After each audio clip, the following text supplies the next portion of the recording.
The Ozark air in the summer of 1877 was thick with pine resin and fear. A crew of 32 loggers rode up toward the Bearcut Ridge, their wagon wheels crunching over the dry bones of deer and birds that littered the forest floor. They were men of rough hands and harder hearts, used to danger, used to the silence of the woods. But something in that silence felt wrong, too still, too expectant, like the forest itself was holding its breath. The locals had begged them not to go. Old women whispered of lights that burned beneath the soil and of voices that called out from the creek on moonless nights. Yet the promise of triple pay dulled their caution. The men set up camp where the ridge dipped low, near the twisted banks of Bearcut Creek. That first night, the fire burned high, the whiskey ran deep, and laughter echoed into the dark. But the laughter didn't echo back. Instead, faintly, as though the forest were mocking them, came the sound of something else. Voices. Not distant. Not near.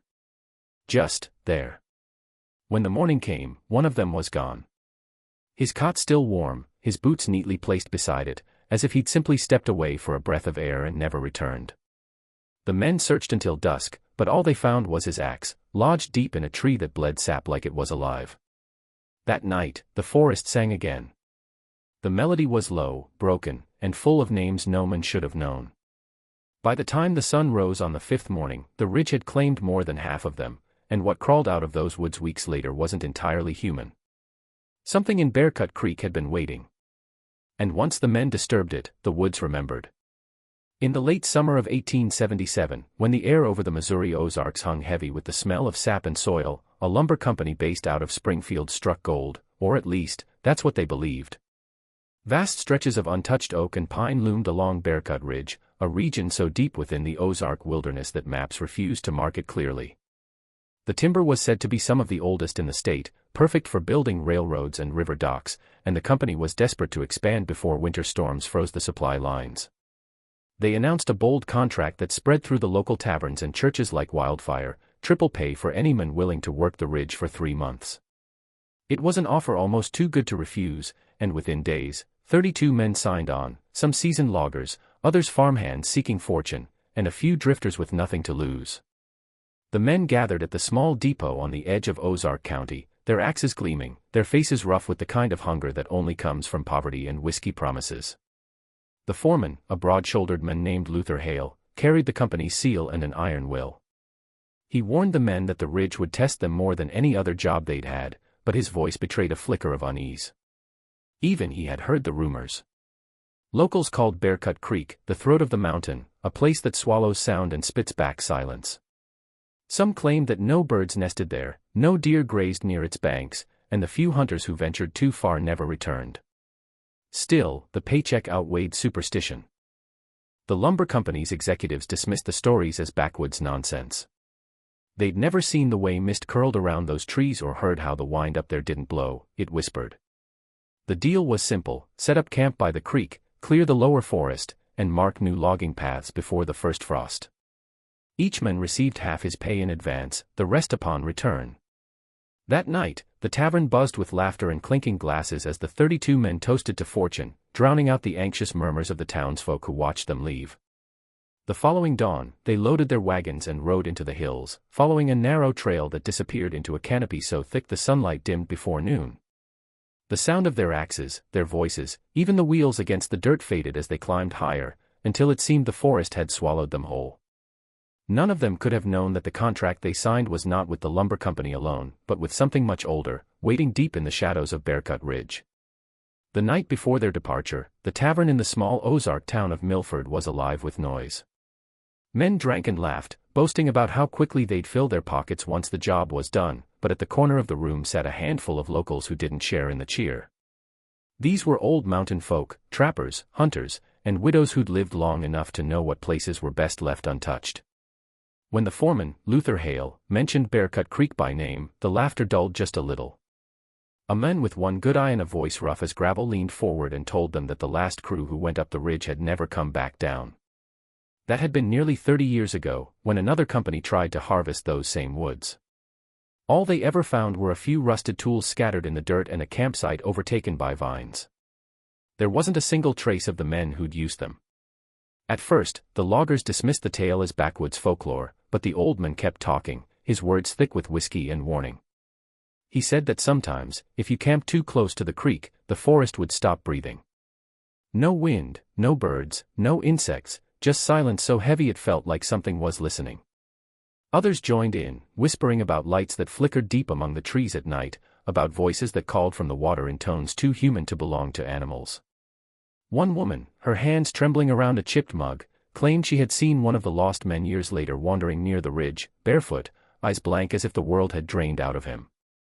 When she tried to speak to him, he opened his mouth, but no sound came out, only the rasping breath of something hollow. Luther tried to wave it off, saying every forest had its ghosts, and no one ever got rich listening to gossip. But as he looked around the room, he noticed that no one met his eyes.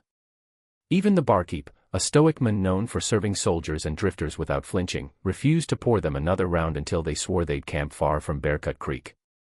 The men laughed it off, but the laughter came too loud, too forced, a brittle sound against the uneasy quiet that had crept into the tavern. When they finally left, the old woman crossed herself and muttered something in a language none of them recognized. The words clung to the air long after the door shut behind them, and for a fleeting moment, it felt as though the wind outside had gone still, listening, as if the ridge itself had heard their names. The journey up Bearcut Ridge began before sunrise, when the morning mist still clung to the ground like a living thing. The 32 men set out in 2 wagons and on horseback, their tools strapped in bundles, their spirits high despite the uneasy quiet that blanketed the valley. The road quickly narrowed into a rugged trail, winding between towering pines that seemed to lean closer the deeper they rode. The further they climbed, the less the world felt familiar. Birds that had been chirping near the town fell silent, and the steady rhythm of the horses' hooves echoed strangely, as if the forest were swallowing sound and giving it back distorted. Even the sunlight felt foreign there, thinner, dimmer, breaking through the canopy in fractured beams that danced like smoke on the bark. The men joked to mask their nerves, teasing one another about ghosts and mountain curses, but as the hours dragged on, conversation grew sparse. They began to notice odd things along the trail, claw marks too deep for any bear, trees split clean down the middle as though struck by something far heavier than lightning, and patches of soil where no vegetation grew at all. At one bend, they crossed an old wooden bridge over a narrow stream, the first glimpse of Bearcut Creek. The water ran black beneath it, so still it reflected the men's faces as though from polished glass. When one of the horses refused to step onto the bridge, kicking and snorting, Luther Hale cursed and forced it forward. The moment the last wheel crossed to the other side, the creek released a soft bubbling sound, like a sigh escaping the earth. No one spoke after that for nearly an hour. By late afternoon, the forest had grown impossibly dense. The men had to hack through undergrowth with axes just to keep the wagons moving. Every few minutes, someone would glance over his shoulder, half convinced they'd heard footsteps that didn't belong to any of them. The smell of pine was sharp, but beneath it lingered something faint and metallic, like iron or old blood. As the sun began to fall, they reached a clearing at the foot of the ridge, a stretch of uneven ground beside the widening creek where they planned to set up camp. The trees surrounded it like sentinels, their gnarled roots gripping the soil as if to hold something beneath. Luther ordered them to unpack and build the fire before dark, but the moment the first spark caught, a gust of cold air swept through the clearing. It carried no leaves, no dust, just a whisper so faint that only the men nearest the flames heard it. He swore it had said his name. The first night on Bearcut Ridge was colder than any of them expected for late summer. The men huddled around the fire, their breath visible in the chill, while the shadows of the pines stretched long and crooked over the clearing. The forest surrounded them like a wall, tall and soundless, as if the night itself had been swallowed whole. The loggers cooked beans and salt pork, laughed too loudly, and tried to drown the growing unease that none of them wanted to admit was there. Luther Hale sat apart from the group, writing notes for the company's records by lantern light, though his eyes often drifted toward the trees. The wind had died completely, and with it, all the natural sounds that should have filled the woods, the rustle of leaves, the chirp of insects, even the hoot of an owl. What replaced it was an unsettling stillness that seemed to press down on their ears. Then came the first sound, faint but distinct, a low hum that drifted through the trees like a song half remembered. One of the younger men, Amos Weaver, froze mid-laugh, his cup of whiskey trembling in his hand. He asked if anyone else heard it. A few nodded uncertainly, saying it was probably the creek or the wind, though there was no wind to blame. The sound grew clearer, almost rhythmic, as though several voices were murmuring together in a strange, tuneless chant. It came from beyond the tree line, moving slowly around the camp, fading in and out as if circling them. The men rose to their feet, clutching axes and rifles, peering into the black gaps between the trunks where the firelight couldn't reach. Nothing moved. One man swore he saw shapes, tall, pale figures slipping between the trees, but when the others looked, there was nothing but darkness. Luther barked at them to sit down and keep calm, calling it a trick of the fire and the long ride playing with their heads. Still, no one sat with their back to the woods after that. The singing, if that's what it was, stopped as suddenly as it began, leaving the camp in a silence so thick it seemed alive. The men eventually forced themselves to lie down, their nerves raw, every creak of the forest sounding like footsteps. Around midnight, as the fire dimmed, Amos woke to the sound of his name being whispered, soft, drawn out, almost gentle. He turned toward the voice and saw nothing but the pale shimmer of mist rising from the creek, curling toward him like fingers reaching through the dark. By the third night on Bearcut Ridge, the men's nerves were stretched thin. The days had been long and punishing, filled with the sound of axes biting into the stubborn trunks of ancient trees, yet the forest never seemed to open up. It was as though the woods were growing back faster than they could cut, the path behind them closing in, branches bending subtly in new directions when no one was looking. The air had grown heavier too, thick with moisture and the faint, sweet rot of something decaying nearby. Even Luther Hale, who prided himself on being unshakable, found himself glancing toward the creek more often than he cared to admit. The men avoided it now, saying the water looked too dark, too still, as though it were holding its breath. That night, Thomas Greer went missing. He was a quiet man, one of the oldest in the crew, known for keeping to himself and whittling small figures by the fire when others were playing cards. When the sun rose and his cot lay empty, most assumed he'd gone to relieve himself before dawn. But as the minutes dragged on, his absence began to weigh on the camp. His boots were gone, but his hat and bedroll were still there, and his knife rested beside the fire where he'd left it the night before. Luther ordered a search. The men fanned out through the trees in pairs, calling his name, their voices swallowed almost instantly by the forest. The deeper they went, the quieter it became. After an hour, someone shouted from the northern slope. The others hurried toward the sound, their boots sinking into the soft earth near the creek's edge. There, half buried in the bark of an enormous oak, was Greer's axe. The handle jutted out at an odd angle, the blade buried so deep it vibrated slightly, as though it had just struck moments before they arrived. But there was no sign of Greer, no tracks, no blood, not even disturbed soil.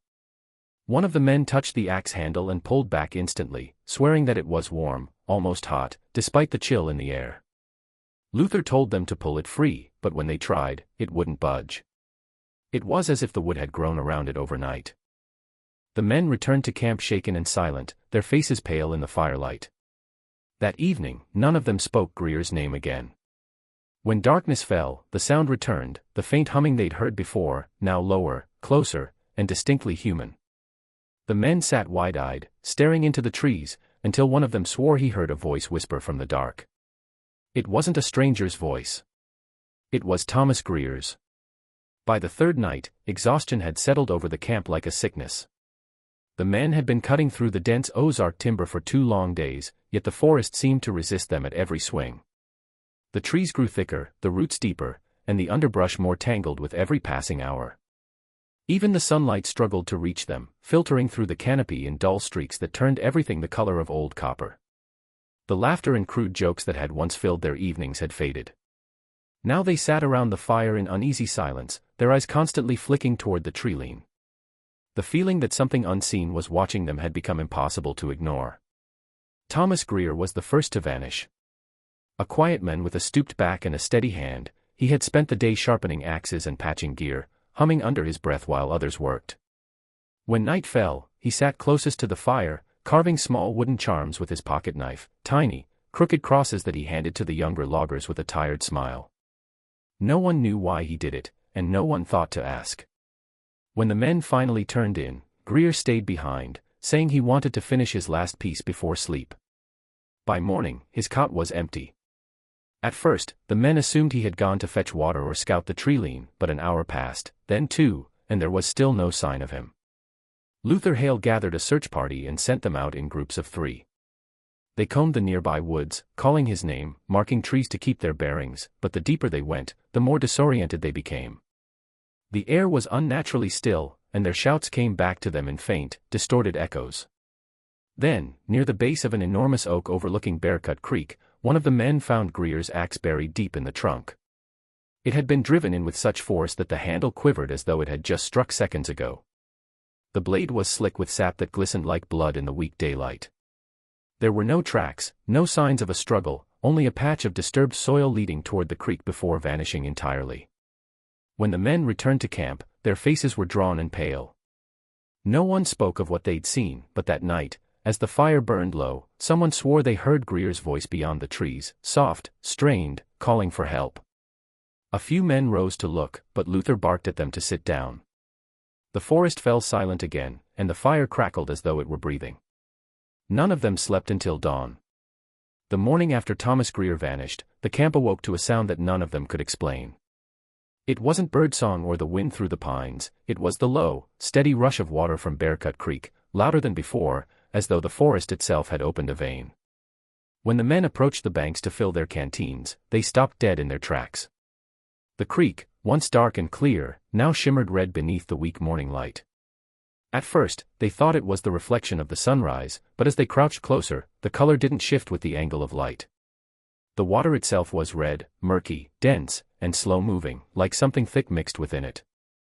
One of the men scooped a handful into his palm, and when it trickled through his fingers, it left faint stains that looked too much like blood.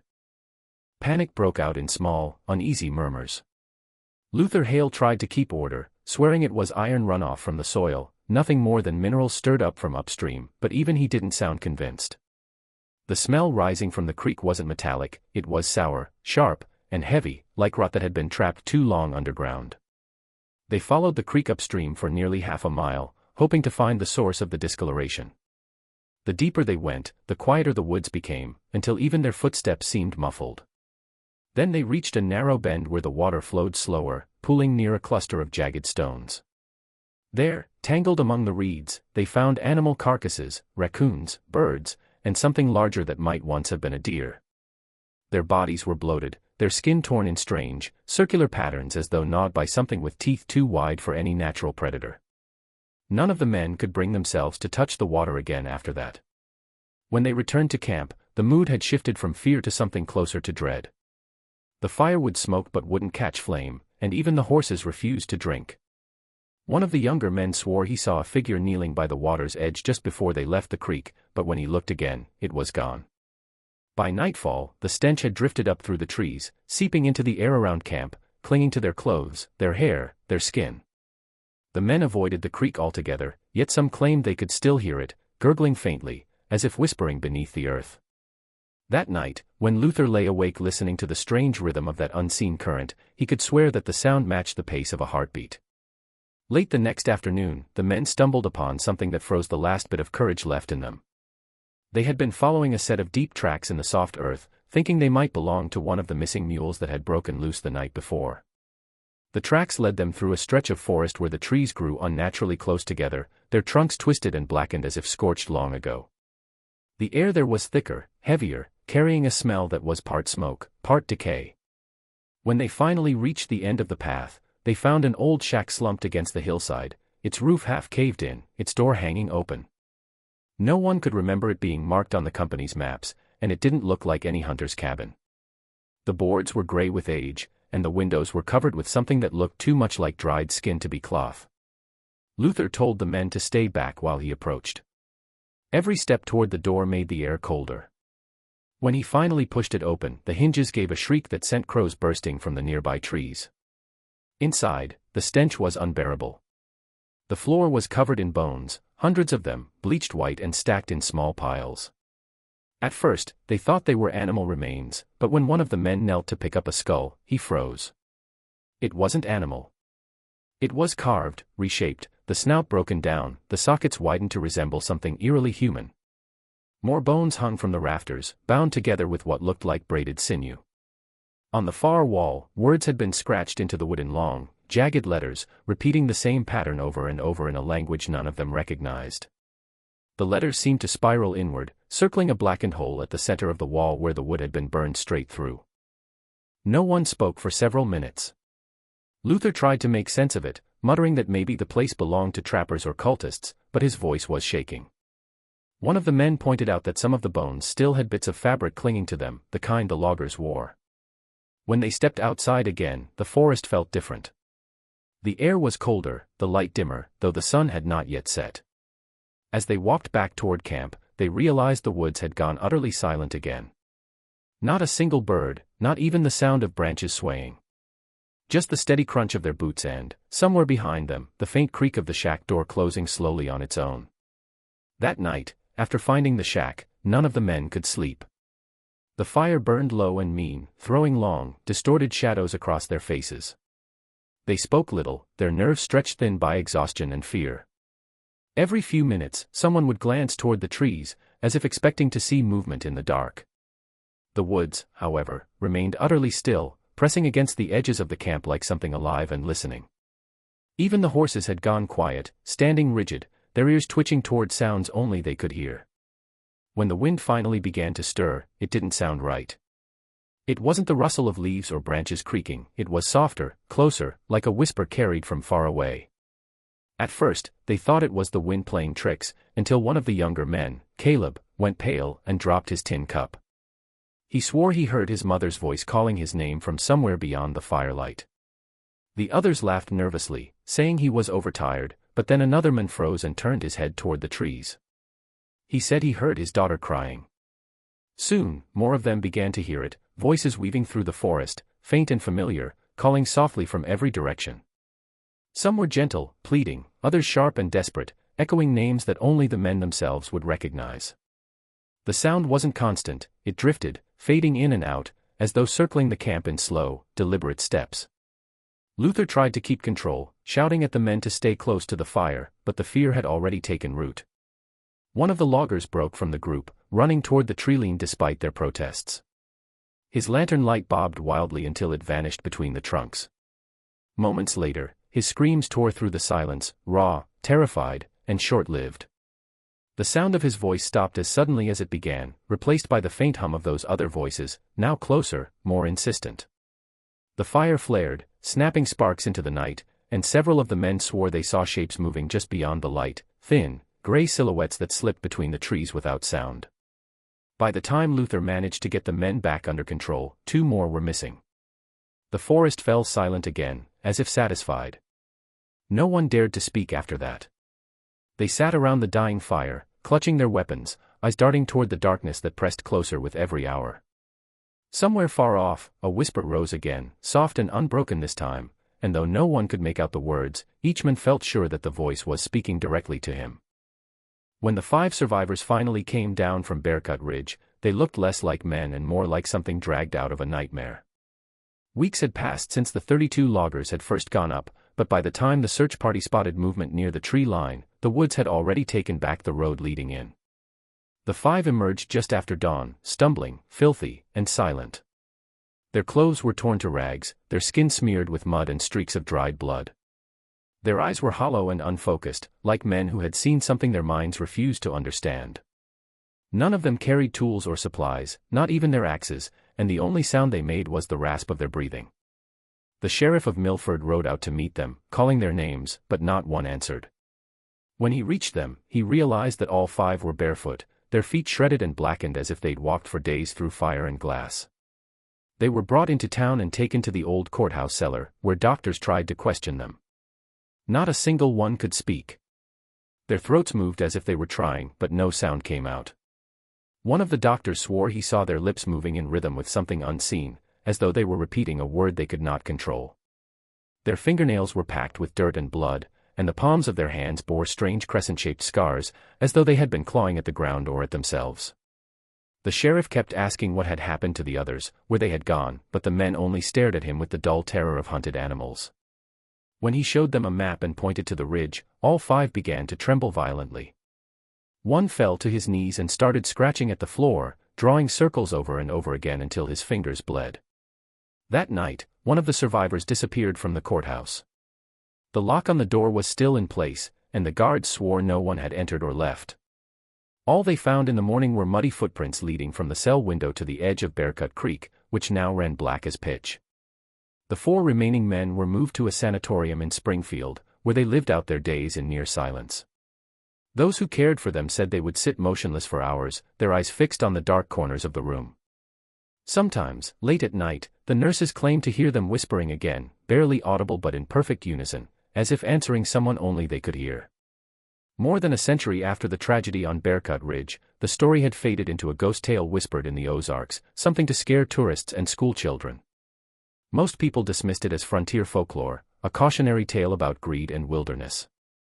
But in the summer of 1989, a small team of archaeologists from the University of Missouri arrived to conduct a survey near the old logging routes.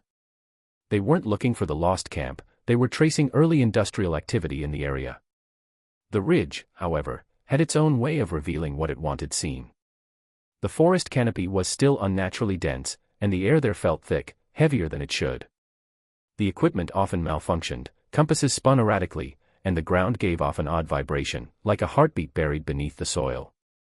On the 4th day of excavation, one of the graduate students struck something solid just beneath the surface, a fragment of charred wood with metal bolts still embedded. It was the first piece of the old camp. The team widened the dig, uncovering remnants of fire pits, rusted tools, and scraps of clothing preserved in layers of clay. What unsettled them most wasn't the artifacts themselves, but the layout. Everything was arranged in a perfect circle, as though the camp had been deliberately organized that way. Then came the discovery that silenced the ridge. Beneath the center of that circle, the archaeologists unearthed bones, 27 sets of them. Each skeleton lay with its head pointed inward, their bodies radiating outward like spokes of a wheel. Some were missing limbs, others had their jaws pried open unnaturally wide. The soil around the remains was darker, almost black, as if burned long ago. But there were no signs of fire damage beyond that perimeter, nothing to explain the discoloration.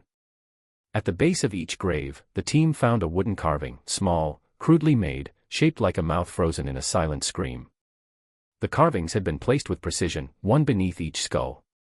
Local authorities were called in, and the site was sealed off, but rumors spread quickly. Nearby residents claimed that, on the night the graves were uncovered, the forest went completely still again. No crickets, no wind, no movement.